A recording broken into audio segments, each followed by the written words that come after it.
Is Bully Scholarship Edition playable in 2025? And if so, should you play it?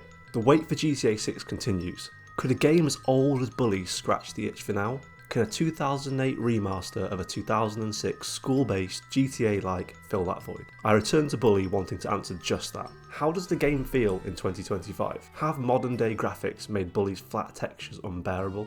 Is the voice acting as goofy as I remember? But most importantly, is it fun? I'll be playing this on Xbox Series X, but it is an Xbox 360 game. Worth noting for those on PC, I have seen mentions that the port is a little unpredictable, so make sure you do your own research on that bit. This video will have gameplay footage, but you absolutely don't need to watch it to enjoy it. Stick your headphones in, crack on with something else, or let me ramble you to sleep, completely your call. There will be spoilers, but I've avoided major story beats. We're mostly talking mechanics, world, humour, visuals, sound, and whether it is fun today. That's the key bit. Bully was one of my first ventures into a game I probably shouldn't have been playing, and as always for me, when positive nostalgia is involved, I'm left with a slight fear that this won't be what I remember, and that it's going to ruin all the fun memories I have of this game. The original version of Bully came out in 2006 for PlayStation 2, although in some regions it was called Canis Canem Edit, I think that's how it's pronounced, which seems to carry an interesting Mandela effect for many, with some recalling various things. Developed by Rockstar Vancouver and published by GTA titan Rockstar Games, this game is essentially GTA but in a school, and without the guns. The Scholarship Edition, a remastered and expanded version which released in 2008 for Xbox, Wii and later PC. It came with added classes, new missions and updated graphics for its time. With a suggested 30 hours of gameplay for casual players and at a tiny 3.5GB install these days, it has the potential to be great value for both money and time. You play as 15-year-old Jimmy Hopkins, expelled from several schools and dumped at Bulworth Academy to sort his life out. Bulworth is your playground. Cliques everywhere. Preps, jocks, nerd, greasers, bullies and townies. Teachers who don't care and classes that somehow teach you firecracker making and chemistry and improved apologising in English. But how does the game feel? The first thing you'll notice, it's aged. Technology has come a long way and you can really tell. If I'm being perfectly honest, at first I struggled with the feel and appearance of Bully. But after about 30 minutes, I adjusted to the controls and the graphics grew on me again. An appreciation I had revisiting this is the structure. It has this classic Rockstar feel to it. The fights, the stealthy bits, the side missions, the collectibles, the exploring, in this case the town, meeting all the ridiculous characters. If you've played any GTA, any of the modern GTAs, you'll settle into Bully quickly. Once you get past the muscle memory of pressing X to jump, which instead in Bully will punch some or rugby tackle, ideally thin air, but sometimes the people around you.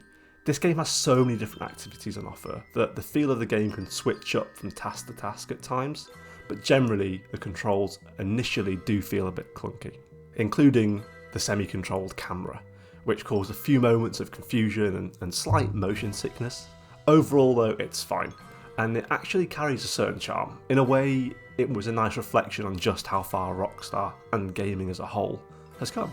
The cutscenes are both cringe and comedic. The relationships Jimmy has with the characters he meets and the way they talk to each other is something I really enjoyed about it. Speaking of the character Jimmy, as a character, Jimmy Hopkins is fine. He fits the mould required for this environment, hard enough to have fun getting into trouble, but soft enough that he can help others. He is basically an Olympic sprinter, boxer, climber and whatever else Rockstar needed him to be. He's 15, but apparently built like a world-class triathlete. The game constantly calls Jimmy thick or a failure, but from my perspective, this kid has talents. The world and exploring. Free roaming is fun, and exploring Bulworth is a decent time. It's one of my favourite parts about this game. It's a very unique experience. The school feels populated enough. I did find myself feeling like the number one target. Every prefect, bully and random student seems to have a problem with Jimmy, which made me laugh, but it does get a tad annoying constantly being hassled when I was just trying to explore.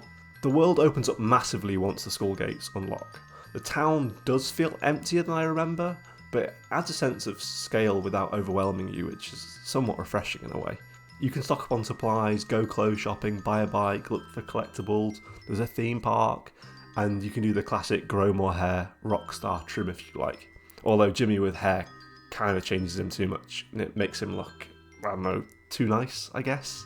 There's also a handy little fast travel feature in the game in the form of a school bus, for times you're about to miss class, but for the most part I found myself opting to make my own way back, using various modes of transport, skateboards, bikes, even go-karts.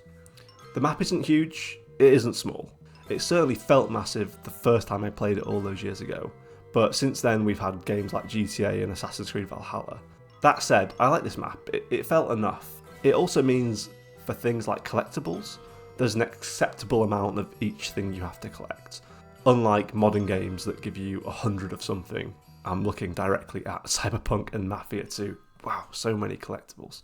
Or games that later in the game will give you the ability to locate the collectibles, but make it almost impossible to actually locate the map via that feature. This time I'm looking at Indiana Jones because that was painful. By the time you've collected them all, you end up growing a deep hatred for that game, and it ruins the prior experience, at least for me. Which is a shame because usually it's the love of the world and the game that made you want to do more collecting. In my experience, that wasn't the case in Bully.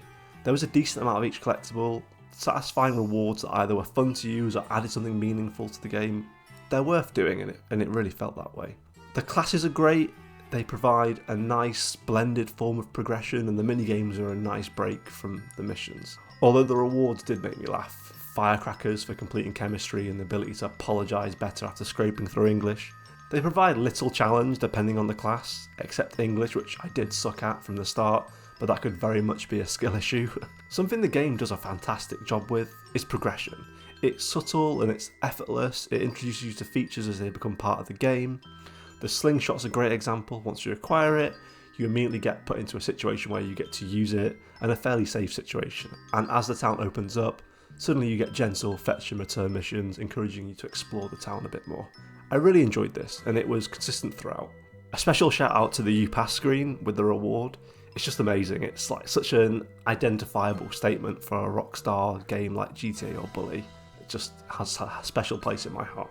Story and side missions. The story itself, I won't deep dive it, but it's decent. The characters in the story are interesting. Gary is a psycho. There are many stereotypes and comments throughout this game and its missions that I'm sure wouldn't work in 2025, but it's an entertaining story. The missions offer enough variety with a sprinkle of the expected, go here, get that, collect this, beat them up and return. The minigames and side tasks are fun too, whether it's a quick errand, playing an arcade game or taking penalties, which by the way is essentially a money earning glitch if you can tie that one down. Once you get the hang of it, Jimmy essentially becomes Elon Musk in no time. My point is, there feels like a good amount of things to do away from just the story. A gripe, one pet peeve I did have, with GTA and many games to be fair, and it's the same here, is that the text boxes that appear on your screen never seem to be on your screen long enough. I find that GTA and Assassin's Creed are the worst two for this. I know there's ways to go back and check them elsewhere, but I'm always a bit slow on this. It's probably a Wash rule with the English lesson, but it's just a frustration of mine. Where's the setting to make it longer, you know? Which is probably a good time for us to talk about bugs. I feel like calling out bugs in a game this old feels harsh, but this is a remaster. Nothing overly game-breaking in my experience happened, it was just silly things, except for the Halloween mission, which is a lot of fun by the way. When my screen went completely black, I had to reload, I hadn't saved for some time, because there's no autosave in Bully. This put me off for a while, and when I did return to Bully, I was saving constantly, which did take me out of the immersion for a bit, especially as the save points are in fixed locations. But once I formed a habit, it was fine, and to be fair, this only happened once in 10 hours. But for the most part, assuming you can get into the habit of saving often, nothing crazy bug-wise. Sessionability. Now this was a really important one for me. Early on I was playing about 30 to 60 minutes at a time, partly because of my available time, but also having to go to a fixed save point does unsettle me a bit. Like I said, no autosave, and wow, have I become accustomed to that. The fear of a crash was heightened, and it also made me aware of where I needed to be in my own life in relevance to playing the game. When did I need to save? I don't know. I'd stop sooner than I needed to. The difficulty?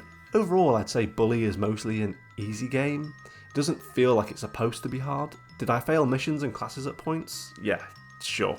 But the game doesn't really punish you for that. The worst of it is if you fail, you have to go back to the mission start point, which may be some distance away. But again, the map's not huge, so not a huge problem, but something we don't have to deal with much in 2025. A few missions and classes are more challenging than others, but it can definitely be enjoyed by casuals. The appearance. I struggle with dated graphics or visuals in general. I've never watched Friends properly because I can't get through season 1, I've tried, trust me. That being said, with Bully, I'm actually quite impressed. Given this is a remaster and I'd love to see a full remake, I think it mostly holds up. The textures are flat and the intro scene does look like your teacher's head isn't connected, but I like the art style, it feels grungy, like the environment you're in, it kind of works and it suits Bulworth perfectly. I'll repeat, although dated, the visuals do grow on you, or at least become manageable after some time. If this is something you struggle with, like me, just give it a good session first, it might grow on you too.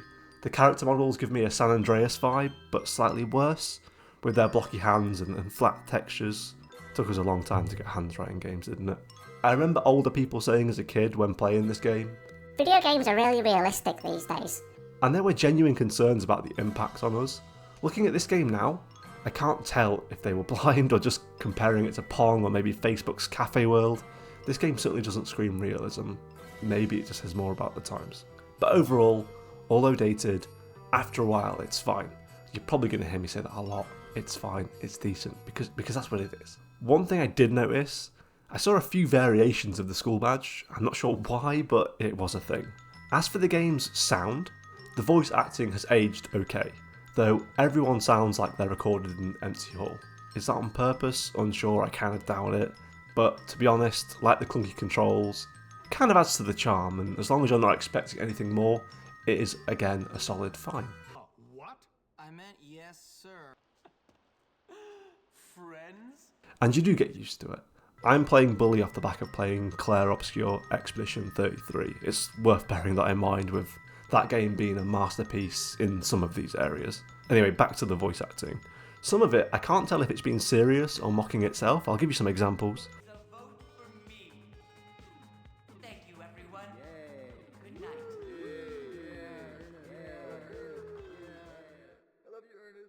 And the kissing noise, it made me uneasy. It gives me the same vibe as someone munching an apple right next to you.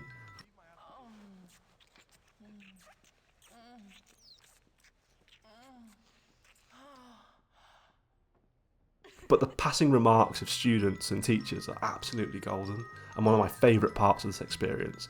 There seems to be so many of them as well. I rarely heard the same one twice in 5 to 6 hours of game time, although maybe after 30 it's a little bit different. I really love bunnies. They're so nice. Oh, please leave me alone. I can't tell Mom about that at all. She'd be so mad. I'm sure he was just kidding when he called me annoying. I wonder if I'll ever hit someone so hard the hair will come off. The background music is cool too. I didn't overly notice it, which to me is a positive. In a game like this anyway, if you're someone who really notices music, then maybe it becomes a bit repetitive if you're hanging around the same areas too long, but it wasn't an issue for me. What's unique about Bully? Bully has plenty that feels unique about it, and definitely was in its time. The school environment, the ability to roam the way you can, exploring the grounds of Bulworth Academy and eventually the town. Even though the game is based on American schools, it does feel like this weird US-UK hybrid to me. Maybe it's the architecture, maybe it's the uniforms, maybe it's the fact I've only really got Grease and High School Musical, and Bully looks absolutely nothing like them. I also love the thought that went into some of the design. One thing that winds me up as an achievement hunter is being forced to replay a game for missable achievements. This is the case in Bully 2 with some of the side missions technically being missable, but missions like Halloween, where there are secretish collectibles, in this case destroy all the pumpkins. If you do miss this, you can later find all those pumpkins in the basement. Sometimes this kind of thought goes amiss. Games often force replayability instead of creating a world where you would want to replay it, and touches like this I feel make the game feel really special and unique. The arsenal of weapons needs to be called out too. They're quirky and well thought out, replacing GTA's gear with itching powder, eggs, marbles and slingshots. It's well thought out and it's really creative and it blends in super smoothly. In terms of who this game is for in 2025, if you like smaller, character-driven, quirky open worlds, then perfect game for you. If you grew up with PlayStation 2 or early 360, has the potential to have a big nostalgia hit. If you need a modern polish or can't tolerate clunky controls, probably not for you if you're unwilling to give it at least an hour or so. If you're an achievement hunter, yes, just save often and accept there is some level of forced replayability, although it's not too bad in comparison.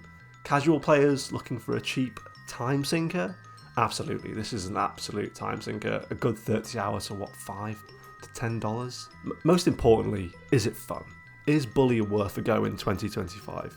If you can get past the dated feel, the quirky audio, and you're willing to take a moment to let the control settle in, and you're not likely to be offended by some of the 2000s language and behaviour, then 100%. This game offers 30 plus hours of content in a pretty unique world, and for those who enjoy open world spaces or going for achievements, there's plenty to keep you going. It's a game you can nicely jump in and out of. Like I said, just don't forget to save, and it's available in many places at a really decent price. Give it a go. I hope that one day we do see a full remake of this game, but for those looking for something to sink their time into, don't want to spend 70 quid on a game, and want something to scratch those urges as we wait for GTA 6, should it ever come, play it and tell me what you think. I'm really interested, and along with any other games we should be considering playing in 2025. I'm new to this, so constructive feedback is always welcome. If you got this far, then you must have liked the video, so feel free to drop it a like, and of course, subscribe for more. I look forward to it. I've got plenty more content in the lineup, but hit me up and thank you for your time. I appreciate it.